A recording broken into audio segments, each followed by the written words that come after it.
Busega ku Northern Bypass we wali ekkolero ly'ebyuma omwana w'emyaka 10 mwasangiddwa nga afudde. Ono kiteeberezebwa nti afudde masannyalaze agabadde galekeddwa nga gakonye ku madirisa n'enzigi okugezaako kutangira ababbi. Okutegereza ebiwundu nga definitely masannyalaze. Poliisi weesinzidde n'ekwata omu ku bakozi b'ekkolero lino ategerekese nga Julius Kamulege asangiddwa mu kifo kino oluvannyuma lw'okusanga ng'omwana afudde. Omukwate yeegaanye okubeera nannyini kkolero lino n'ategeeza nti naye mukozi. Omwana afudde tanategerekeka bazadde be era nga kiteeberezebwa nti omu ku baana abeewaggula ku bazadde baabwe. Babba obuseppiki, babba bu offcards ku workshops, okulonda emisumaali mu makubo, obukutya bwe tussaamu okugana ettaka okuluguka be babubba.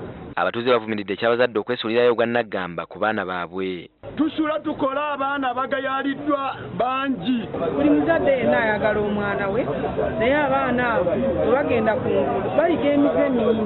Omulambo gw'omwana gutwaliddwa mu ggwanika e Mulago ng'okunoonyereza bwe kugenda mu maaso.